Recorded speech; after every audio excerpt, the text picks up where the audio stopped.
దేవుడా, ఇన్ని రోజులు పట్టింది నాకు ఈ డెకోర్ చేయడానికి. ఎందుకు అనుకుంటున్నారా? నేను ఎప్పటి నుంచో అనుకుంటున్నాను. నాకు తెలిసి ఒక 1 ఇయర్ నుంచి ఇలా శివయ్యని డెకోర్ చేయాలి అని. కానీ ఇప్పటికి కుదిరింది. ఎంత హ్యాపీగా ఉందో. నాకు మహాదేవుడు అంటే చాలా ఇష్టం. ఇలా నా చిట్టి గార్డెన్లో పెట్టుకోవాలి అని చాలా రోజుల నుంచి అనుకుంటున్నాను. దానికి కావాల్సిన మెటీరియల్ని మొత్తం మార్నింగే తెచ్చి పెట్టుకున్నాను అనమాట.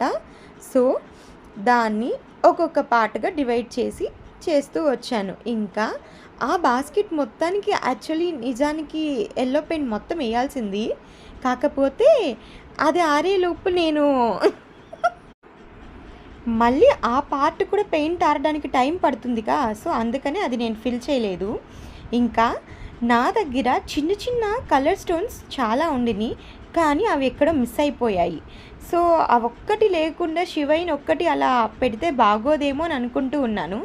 తానొకటి తలిస్తే దైవం ఇంకోటి తలిచింది అన్నట్టు మా అత్త దగ్గరికి వెళ్తే ఎందుకు అనుకోకుండా నీ క్రాఫ్ట్కి పనికొచ్చేవి స్టోన్స్ నా దగ్గర ఉన్నాయని చెప్పి ఇచ్చారనమాట. నేనైతే ఇవి చూడడం ఫుల్ హ్యాపీ. ఇంకా అసలు నా హ్యాపీకి ఒక స్టాప్ అన్నది లేదు, అంతగా హ్యాపీ అయిపోయాను. నిజానికి ఆ స్టోన్స్ వల్లనే ఇది ఇంకా హైలైట్ అయిందని అనిపించింది నాకైతే.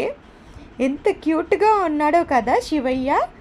మీకు నా వీడియోస్ నచ్చినట్లయితే please like, share and subscribe for more videos. ఇంకా మా ఈ శివయ్య మన ఈ శివయ్య ఎలా ఉన్నాడో కామెంట్ చేయండి. నాకైతే చాలా క్యూట్గా అనిపిస్తున్నాడు కదా. ఇలా చూసుకోవాలని ఎన్ని రోజుల నుంచి వెయిట్ చేస్తున్నాను. మళ్ళీ నెక్స్ట్ వీడియోలో కలుద్దాం. టాటా మరి.